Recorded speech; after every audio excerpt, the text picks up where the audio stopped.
everyone, to today's episode of Be Freaking Awesome. I am one of your co-hosts, Sammy Kinnison, with Angela Belford.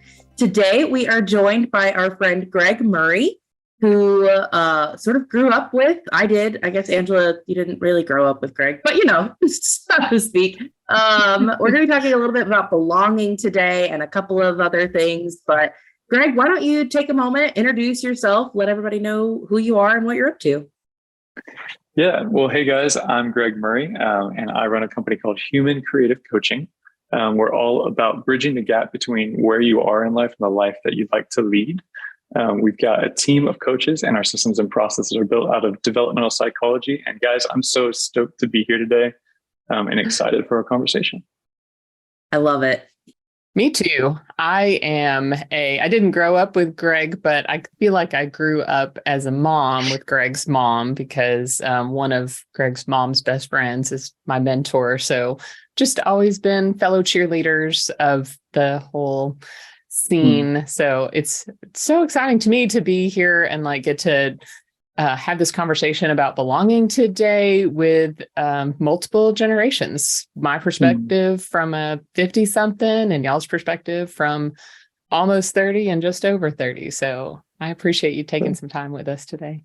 I remember growing up with you, Sammy, at Fellowship Bible Church in Northwest Arkansas.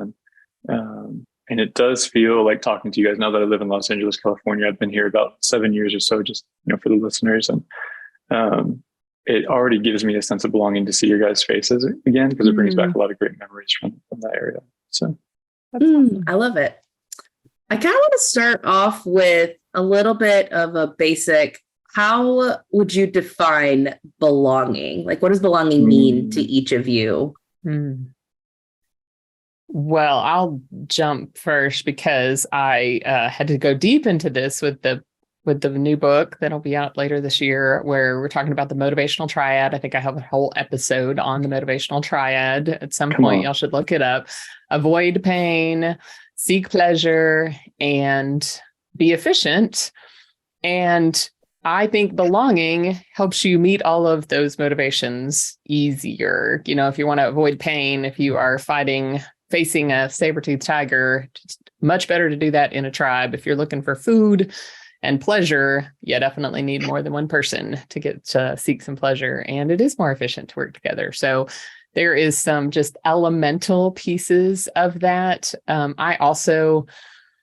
We've talked about also here that I was the one that was, well past 45 and had been on a lifelong journey of personal development and was still shocked when my therapist said, "Okay, Angela, we're going to address your abandonment issues."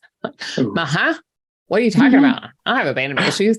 And then when I read the list, I'm like, oh, I thought those were just features of my personality. I thought I just kind of like to hold people at arm's length just as for funsies, And so it's been seeing the self-protectiveness that kind of went into a lot of that. I can remember actually having to call my mentor Paula and be like, this is happening. And she's, oh my gosh, oh no, you poor. And I'm like, oh, okay, that's how I'm supposed to feel. Got it. Because I just didn't understand even how to connect really with my children in sort of the same way and to kind of create that belonging in the same way for them. So it has been a journey that I didn't know that's what it was called for a very long time for me. So you guys are younger and more astute with this stuff earlier. I'm super proud of you all for your journeys, but what does belonging mean to you, Greg? Man, well, I'll jump in a second, but Angela, that's an incredible journey, an incredible story. I'm so excited for your book. I think it's going to be a really impactful, really powerful thing. And I love how even as you're describing, hey, I'm on this growth journey, which we all are. There's a lot of things that I'm growing into.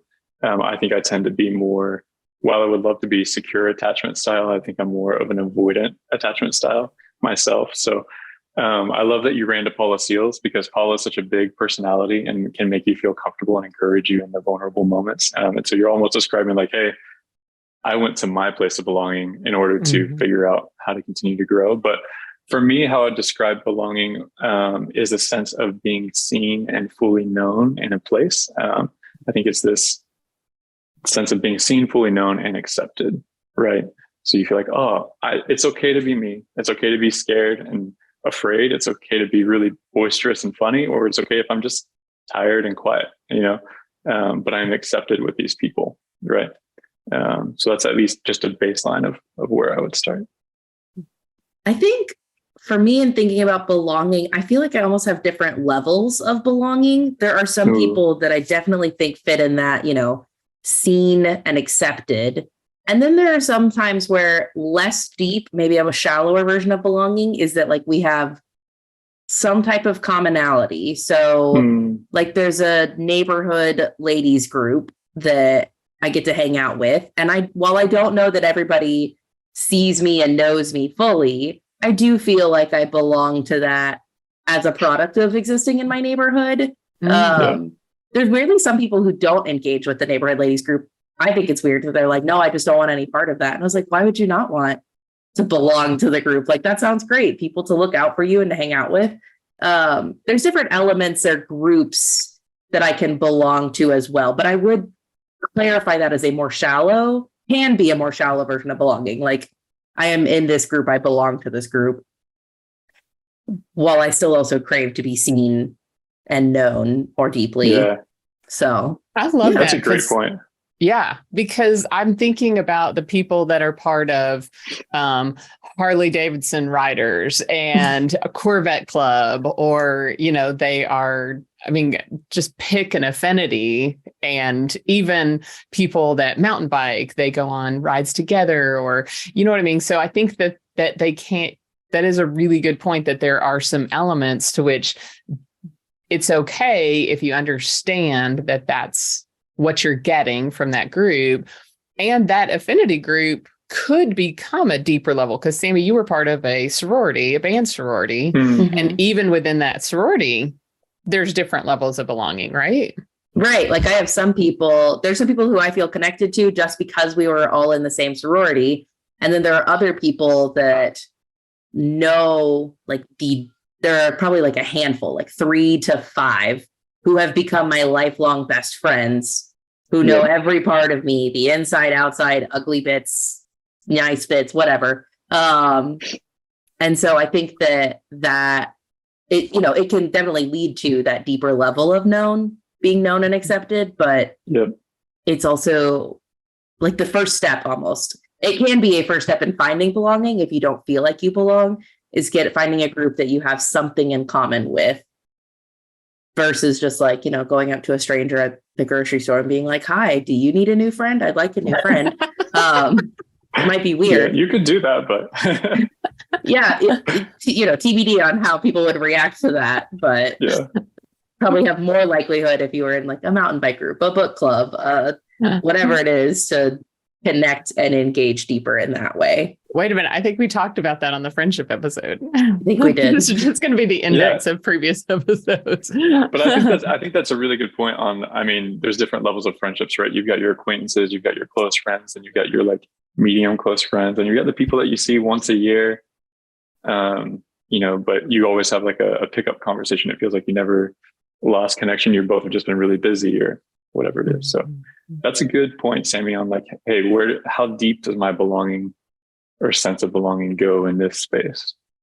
Right. And I think all of us crave to feel like we belong. I think that there is some part of us that just needs to feel that connection with others. To Angela's point of, we want to, the motivational triad, like we don't want to just do it on our own.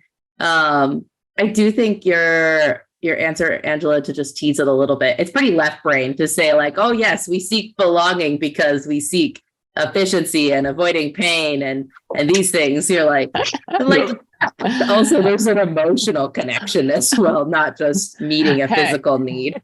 Hey, this book is going to be an introduction to feeling your feelings. So I got to get my left brain people knowing that I see you.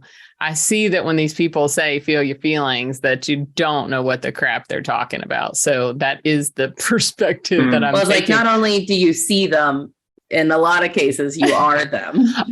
Not in a lot, like 100% I am. I'm writing for myself. Like I'm writing my journey. Like it is total like, this No, I tried positive thinking for 20 years. It did not work. It turns out, y'all.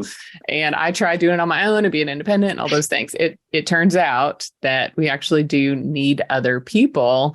And especially post-pandemic, there is a loneliness epidemic. I mean, Oh my goodness. Yep. It's crazy town after that. Yeah, it's crazy. I mean, even in a big city like Los Angeles or New York, people always talk about it. They talk about it so much that it can feel cliche of like, hey, I'm in this huge city with lots of people, but I feel completely alone. Right.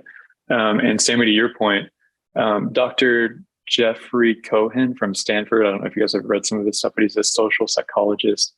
He has a whole lot of writings on the idea of belonging and how it impacts our life. But it's such a powerful thing that it actually can be used for manipulation, right? People have such a want and a desire to belong to a group. That's why we see in today, I think a lot of people just rolling with whatever their political party might say is it's more of a sense of belonging to the identity of the group, right? And so for better or for worse, some people can misuse that sense of belonging just to corral people in a direction, whether it's in business and church and nonprofits, kind of anything really. But yeah, I would agree with you. I think it's an innate kind of thing. Well, I mean, brands for sure use it to manipulate people. Like you want to be the in crowd with having. You want to have an Apple or an iPhone with the blue bubbles versus the green bubbles, and oh my God, could we just be Sneetches? I mean, come on. Like, can you send the emoji or can you send the like or the not like? I am telling you. No, I mean, if we're in a group chat I play music at my church called Mosaic out here in Hollywood. And if someone's in a group chat, no shame if someone listens to this, but if someone's in the group chat and it turns green, I'm like, oh man, I'm not going to like reply as much. We are both the Android users over here. Green bubbles. Two green bubbles with the blue bubble. I did see a funny video that talked about this, and the guy was like, I live for it now. The little bit of inconvenience that I provide all of my iPhone user friends. Like, you want to send me a high quality picture? Sorry, bud, you got to email me, like all these things. Yep. So it was very entertaining, but it is a weird, like, I find it very interesting that people get such a sense of belonging from the type of phone that they use. Totally. When it doesn't matter at the end of the day. Well, I say it doesn't matter because I'm not a part of the group that gets to belong, It feels like it doesn't matter as much to me on the outside. Well, you get to belong to the Android users. You guys pride yourself that your technology is probably better than ours at Apple, but we like the aesthetic of our Apple devices. Right. So, yeah. I was just going to say, oh man, there's so much you could unpack with that because politics, church, and, our brands are such beautiful examples of how it can be used detrimentally and it can be used to everything, right? Everything can be used positive and negative, and there's evil in the world and there's positive in the world. And it's just what you decide to see from it. Totally. I think I would just highlight that it's really such a powerful thing that it can be used both ways, right? It's something that we all kind of desire and need, and brands use it in subtle ways to help their brand or whatever kind of thing. But before we switch gears out of the manipulation side of it, the note that Dr. Jeffrey Cohen said is like people who tend to be more easily manipulated, ironically, are the people that are objectively confident in their own understandings that they can never be wrong or something. Whereas the people that at least check in with themselves, like maybe I could be wrong on something, are less easily manipulated. So if you're listening and you're wondering like, hey, is somebody manipulating me, or are these brands kind of taking advantage of my sense of belonging, my desire to belong, which it's not this deep thing to be super afraid of. I would just ask yourself, well, do you check in with yourself and say, could I be wrong on something? Or do you objectively just say, hey, I'm right on everything in my life? That feels like the Dunning-Kruger effect, where people tend to overestimate their abilities who have less abilities, and people who are like really smart tend to underestimate their abilities. So there's this like weird gap where, you know enough to know that you don't know enough, or you don't know enough to know that you actually don't know enough. Yeah. I know it's complicated, but yeah. No. I see that a lot, especially in some like complex topics like search engine optimization, which is, the day job I do a lot. And people that are like, oh, well, they promised me all these results. And oh, well, they're so, and I'm like, that's because they don't know what they're talking about. And they know this much. And I know, like, I can tell you 14 years of this stuff, and I can tell you all of the downsides. And Sammy often checks me on, hey, you're underestimating your ability. You're underselling your value. You're underdoing what you have. And, we had somebody in our business that got certified in marketing, and I don't mean to air quote it, but it was. And I see the air quotes. yeah, I'm like, he was air quotes. He got certified in marketing, and his confidence in his abilities was insane. And and then I can add to the story because it makes it a little less. He would then argue with Angela on different marketing things. Angela, who has a master's degree in internet marketing. And it was like, yes, but I went through a certification program. And so I know these things. 8 months of certification versus 12 years experience and 2 degrees in this stuff. Tell me about that, pumpkin. Right. It just was really, I'll say from the sidelines, it was From very entertaining. I was like, to watch from the sidelines, the battle between the two, the person who overestimated their abilities and the person who underestimated their abilities. Yeah. So, interesting.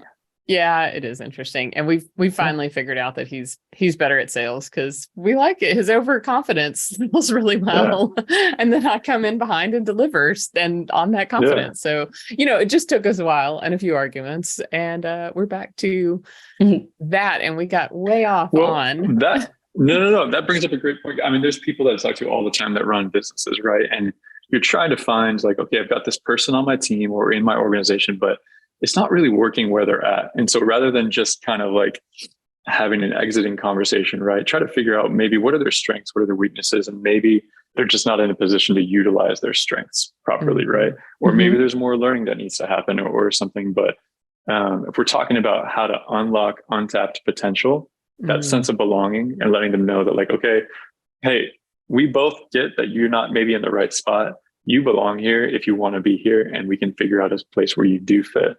Gives them safety to make that career transition, maybe to pivot to sales rather than marketing or whatever it might be, right? But in the belonging thing, in the business sphere, there might be people on your team, if you're listening to this, or as I'm thinking about my own teams or you guys on your own teams, that like maybe their potential is kind of lying dormant. They get their job done, they kind of go home, but they're not stoked about the mission. They're not excited to be there. And I think if we want to unlock this like powerhouse of a leader in that person, we can really kind of just dive into some deeper conversations with them and try to understand if they feel, you might not ask them straightforward, hey, do you feel like you belong? It's usually a deeper conversation than that. But when they really feel like they belong and they identify with the mission, you're going to see some really cool things happen. So I think that's really interesting thinking about belonging at work.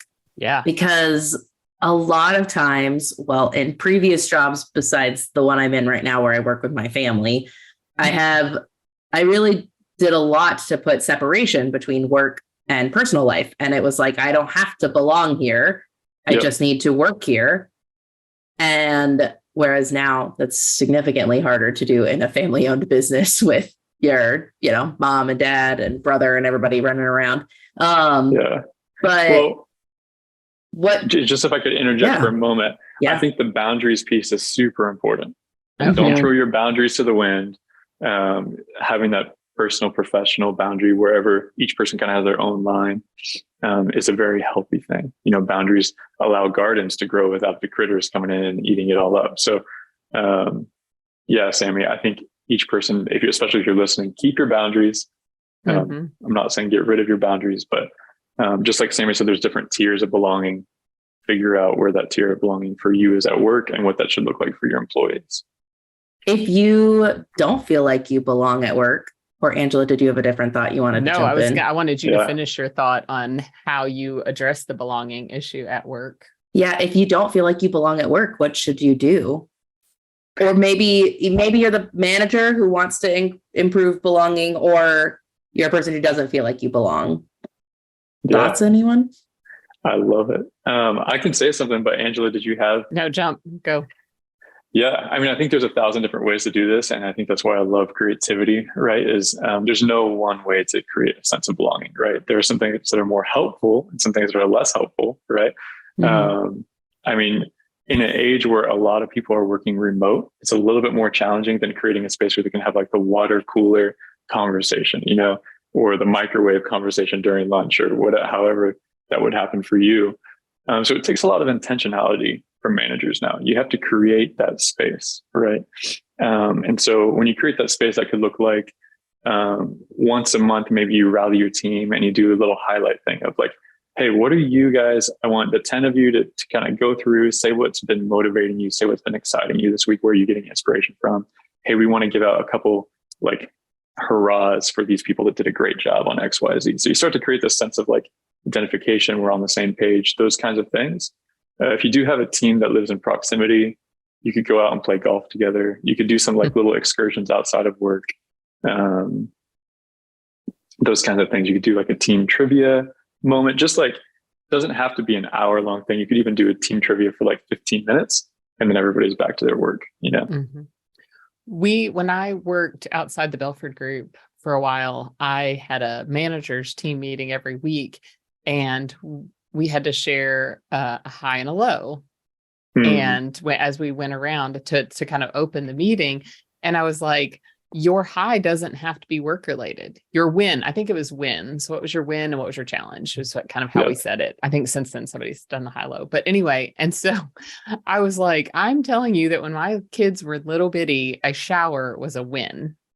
And there was a couple of times when somebody was like, I made it to work every day last week. And we were like, okay. And then it would kind of give us a clue about being able to check on them just a little bit more. And it took many, many weeks to develop that level of vulnerability. But when we had a week where almost nobody shared a win at work and it was all sharing wins, then I was like, okay, we're getting somewhere, because I believe teams are people who know, like, and trust each other. They're not people that work together. Could you say that again for the people in the back? Teams what? Know, like, and trust each other. Come on. Yeah. Every week we have a full teams meeting. It's sort of, we go over all of our projects and kind of where everything's at, but we always start the meeting with get to know you opportunities. And so sometimes that's, what did you do this weekend? And we all talk about like what our previous weekends were like, or different things that are happening. And then sometimes it's, if you could travel anywhere, regardless of the budget, where would you travel and why? Or what's your biggest pet peeve? Or I don't know, all sorts of different questions. What's your greatest superpower? Or, yeah. And it leads to really interesting discussions and conversations, but you have to know each other. And if you don't know each other, it does make it harder to work together and to be a team. We did that when we all were together. And then we would, even though when Paula went to work for us, she was remote. So we would just set a chair and we would have the laptop and there would be Paula. And then when we transitioned to fully remote, it was like, we just kept our rhythm, of being able to do that. And I think there's so many times where even people that have worked for me for a very long time, I'll be like, how did I not know that about you? Right. Or I'll throw in different things. If we have new people on the team, then I'll be like, well, she's number 6 of 9. And they're like, huh? And I'm like, yes, Elizabeth is one of 9 children. And she is classic middle child at number 6. And so it's then gets a conversation going. But I feel like it contributes greatly to people wanting to stay with us for a long time and being able to really cultivate that sense of belonging, like I'm a fit here. Yeah, that's incredible. I love that. And even Sammy, I love the tiers of questions you had too, because it's like that connection requires some kind of vulnerability, right? It doesn't have to be, going back to the boundaries thing, it doesn't have to be talking about everything, but some kind of courage to step in and say something, that just share something about yourself, I worked in the corporate world for probably about 5 years, and it was so interesting. I'm obviously very fascinated with communication that's not news here. I would try to emphasize, I really think it's important for us to do like team building, and it doesn't have to be like, a trust fall, but activities that help us to get to know each other.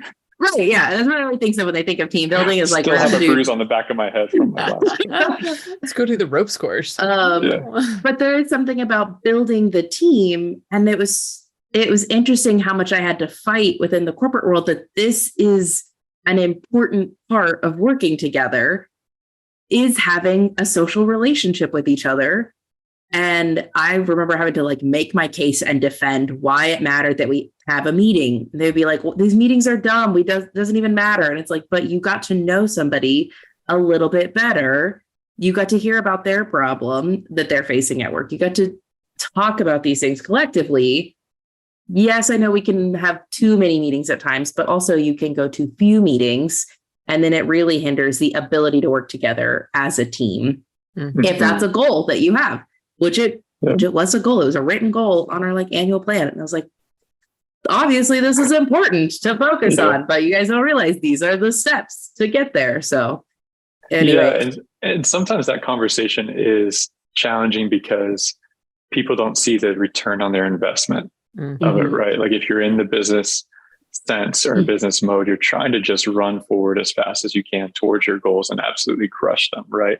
And what we're saying is like, hey, this might seem like on the surface, you might be like, oh, where's my return on my investment? Where's my ROI on spending time on relationships? And what we're saying is you will actually run forward faster and crush that goal faster if you spend just a little bit of time every day, every week, nurturing belonging on your team. If you think about the best sports teams in the world, let's take it to sports. I think a lot of people watch sports. So the best sports teams have an incredible sense of camaraderie. Right. It's not all about, we see the all-star players trying to do their own thing on the team. And those teams rarely, if ever, win national championships. Right. It usually requires the whole team to function together to achieve their goal. Anyway, I didn't want to go on a whole little soapbox there, but what the thought that comes to mind on that though is like the New Zealand sports teams that do the haka, I think is what it's called. Describe it to me. I'm going to describe this as best I can with words and not with hand gestures, because some people listen to the podcast, not just watch it. And the team participates in like a tribal indigenous dance together. There's a lot of chest beating and stomping and like shouting in unison. And it is intimidating. And I know like when the New Zealand team was playing in the World Cup, like when the teams are supposed to sort of be warming up and you kind of, you're like loosening up your muscles. Instead of doing that, the New Zealand team stands together in a line, faces their opponents, and just starts like chanting and yelling and screaming and like in unison.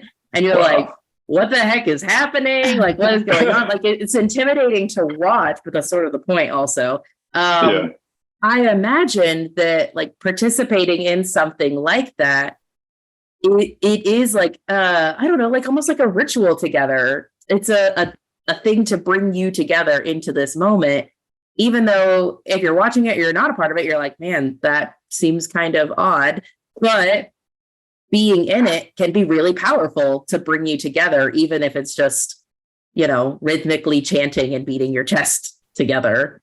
You'll have to watch a video. We'll put a video in the show notes. I went to a very odd, cynical place with that because we talked about, religion, politics, and work. So I was like, I think about when people visit a church and it looks like they're witnessing a haka and that they are not participating and they don't know what's going on and they don't know.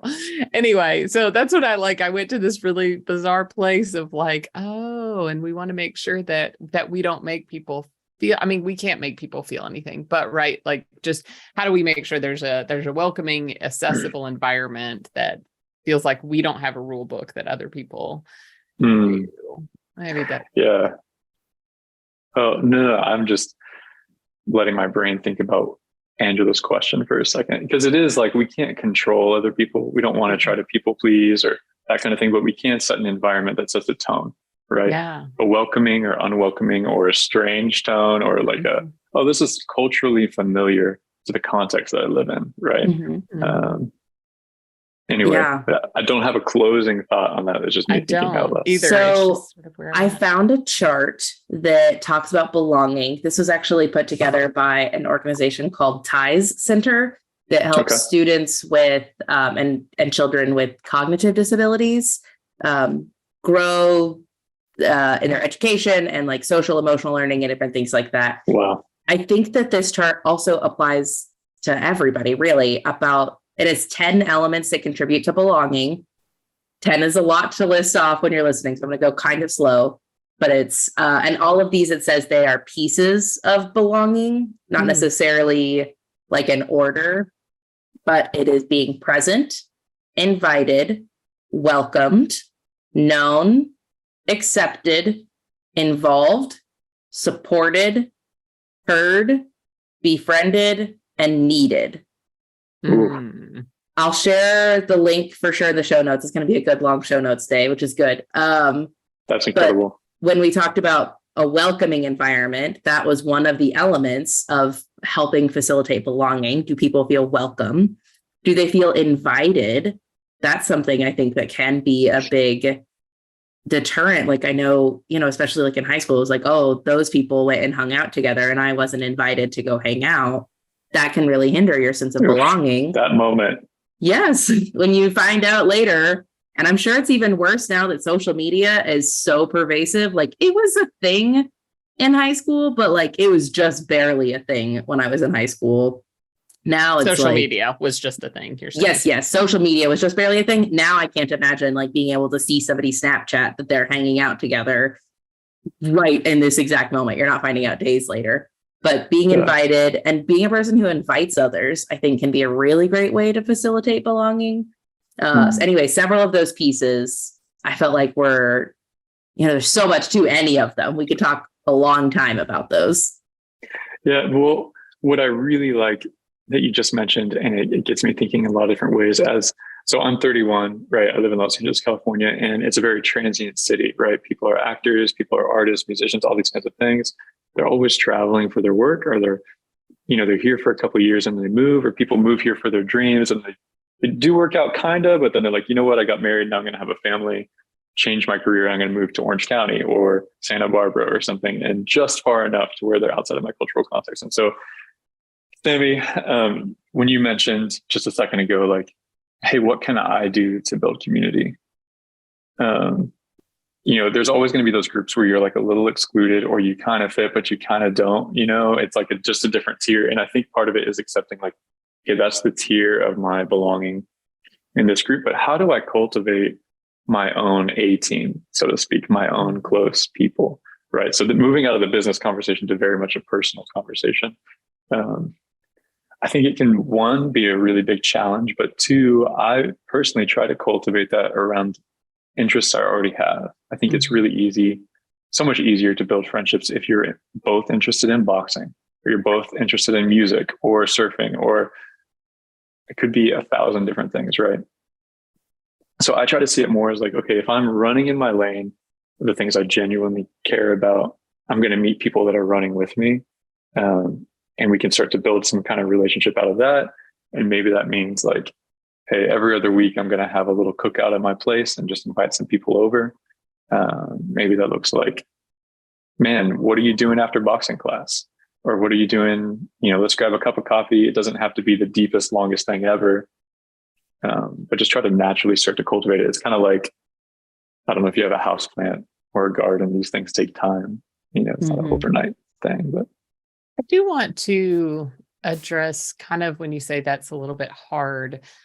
I think the first, so some of those things, Sammy, were like known and accepted. I think one of the critical drums that I'm beating right now is the first place and the first person that you have to belong to is yourself. And there's so many of us that are rejecting a part of ourselves they are like, I don't like that about myself, or I don't even want to get to know myself very well. I can't be vulnerable with you because I'm scared to be vulnerable with myself, because my inner critic is so loud and screaming in my face constantly and telling me all of the things that are wrong with me. Why would anybody want to be my friend? Because there's all these things that are wrong with me.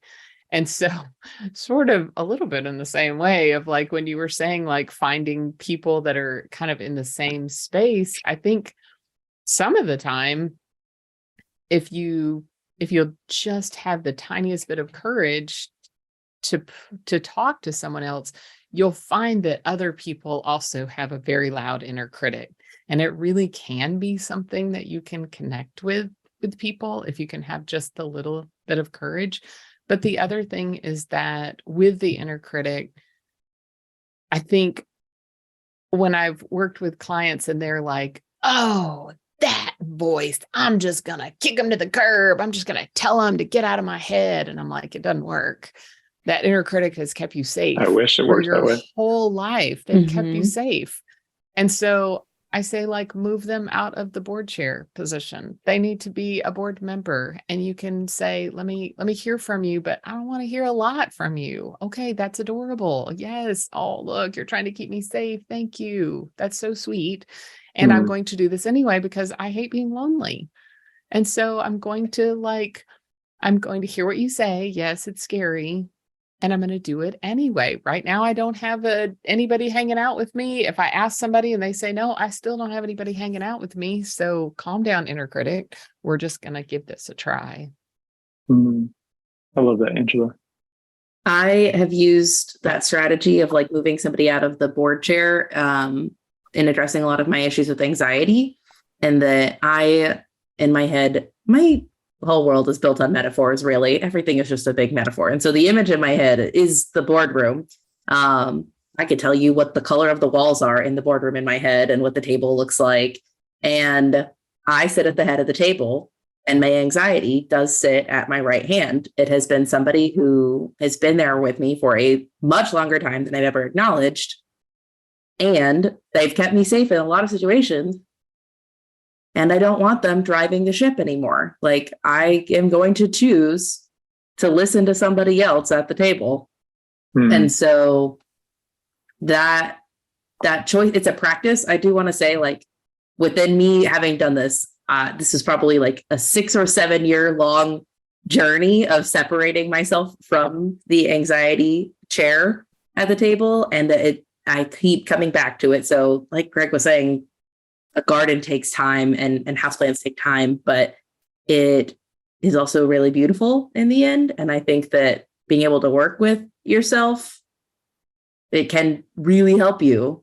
And it helps you in, like, not just with friends, but like marriages. If you're looking to find completion in anybody else, it's not really going to work out for you. Like, I hate to break it to you, but people are going to let you down. Things are going to let you down. Yeah. Anyway. Yeah. Wow. Amazing, Sammy. Yeah, I totally identify with that. I mean, my internal critic has been loud my whole life, and it is, like Angela, you said, you have to be kind of courageous a little bit and share with other people. And man, you said something really powerful too about how that inner critic has been protecting you, right? Maybe just speaking from reference of me, because that's who I know the most, my internal critic, I understand that it's been helping me and protecting me, but I also understand, like, hey, maybe it's a little wonky. Maybe it just, maybe it just doesn't really know what it's talking about sometimes. I was supposed to go, give you a little quick story. I was supposed to go to this entrepreneur night last Friday, and I pulled up and I parked. I'm like, I don't want to go do the mingle, get to know a bunch of people kind of thing. I can even feel the anxiety in my body as I'm talking about it, because of XYZ things about me, or I don't feel like I'm enough, or I just don't want to spend the time like schmoozing. I'd rather just really get to know some people. And then I thought about it. I was like, there are at least one or two people that I know that will be there, and I can build some great relationships with some new people, and that's why I'm going to go. And so then I got out of my car and I walked over and I went, and the whole event was fine. But I think another point that I'm trying to make is in that, like, I want to encourage you, one, to be courageous when you feel that, but two, how our brains function. Had I just stayed in my car and turned around and gone home, I'd be reaffirming that internal voice that I was safe because I went home. And so the next time I have something like that, that anxiety would actually be stronger.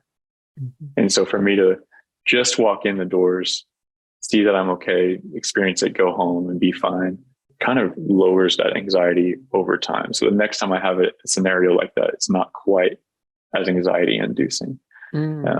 That's such a good point. Just take those small steps to begin to build that muscle is kind of what you're saying. I relate with like, I noticed I'm a huge extrovert, like love people and get a lot of energy from people. And I found there were certain events that I went to that I flitted, just did the whole like small talk thing, and I would be exhausted at the end of the night. And so I've learned is that I really will try to key in on one or two, maybe three people at most. If I'm at an hour-long networking event, I would rather spend 10 to 15 minutes with one person, and I will get so much more enrichment and so much more energy.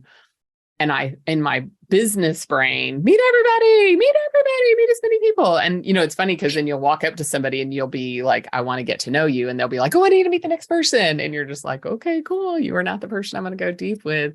And it has been so much more enjoyable to me in the last couple of years. And I only walk out with 2 business cards, or like you said, reconnecting with somebody that I haven't seen in years that I'm just like, I just want to go a little bit deeper with you has really dramatically improved not only my anxiety about going to them, but also just the enrichment that I feel after those encounters so that I don't feel empty and worn out. Yeah. There's something else if we're, it's cool to continue on this thread of conversation. I'm really enjoying it. The vulnerability piece and the inner critic. There's this thing about safety and vulnerability. I think, Angela, you were saying when you realize you're not alone in this, that everybody else has an internal critic. And just going back to that courageous piece, like that's how we grow as people, right? Transparency is more like, okay, I've already dealt with that. I'm sharing this with you. I'm not really afraid to share it, right? Vulnerability is something that we haven't quite processed yet. And it takes courage to get out there. Because for me as an individual, it feels vulnerable, right? So I create that distinction because I think it's important to truly share the things that you're afraid about with people that you feel safe with. So if Angela, I'd be like, man, my internal critic says that I'm just not good enough. Then good as incompetent, right? Angela could say, well, Greg, you're still working on this. You do need to grow in a real kind of way. She's not just kind of flattering my conscience, but she lets me know where I'm at. And then I'm like, okay, cool. Now I'm just it's not immediately gone, but you kind of grow. I don't know if that made sense, but yeah, I find a lot of times when I open up and am vulnerable, it in some ways is an invitation for the person I am talking with to also open up. That if I say I am willing to let down my guard a little bit and share this thing that I don't have figured out, they are then welcome, if they would like to do the same and to share something about themselves, which can create those just good relationships and that good back and forth. It's not to say that like, oh, somebody opens up and then you immediately got to like jump in and be like, well, yeah, I've also got a hard story. I wouldn't operate that way, but there is you can take your relationships to the next level by leading in that way, by leading with the vulnerability versus waiting for somebody else to open up to you while never being willing to open up to others. Somebody, there's a safety in there's a safety in knowing that somebody else has gone first. And sometimes that means having to be the courageous person to go first and share those hard things.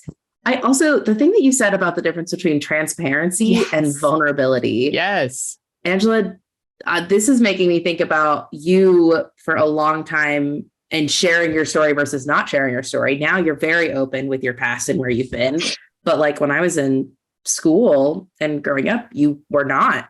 No, I would say that when I published my book in 2017, there were the chapter where I kind of share my backstory, people were shocked. They were like, what in the world? You're the marketing lady. You're the PTO president person. You're the, soccer mom that drives the pickup or minivan. I call it a soccer mom's pickup truck.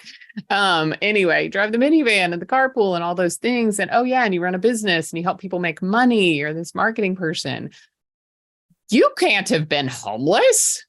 You can't have experienced all these hard things, because people that experience what you've experienced are a mess, and you're not a mess, which was many people could argue. I would have argued that I was, because I was striving, working really hard, and so I would share them one-on-one. If somebody else was like, oh my gosh, I'm having a hard time. I remember the time I said to someone, I was like, preschool, that was the longest prison sentence I ever served. And this person who was like, we went to the same church at the time, was like, oh, nobody says that.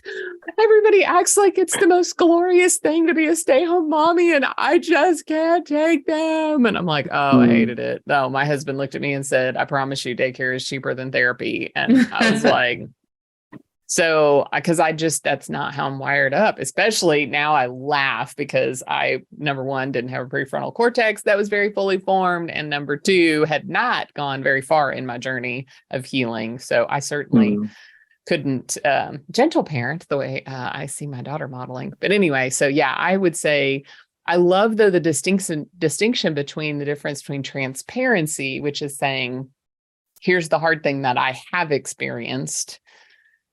Because sometimes people are like, oh my gosh, you were so vulnerable. And I'm like, that's not hard. I've overcome that. I'm telling a story. Can I tell you about my scar? Yeah. And vulnerability is like, no, I'm still on crutches. If you want to play soccer with me, you got to know that I got a boot on and that I need you to be careful and not kick my ankle while we're playing soccer. I'm happy to play soccer, but you got to be gentle with me while I'm walking through this, because it's not fully healed. And so I love that distinction. I don't know that I've ever heard it articulated. That was fantastic. Yeah. And I also love soccer. It's a great analogy. But thank you for sharing too, Angela. I didn't know that was part of your story, and I would want to read that as well. And it just makes me incredibly, proud of you. And it's incredibly encouraging to myself and my own story. And I think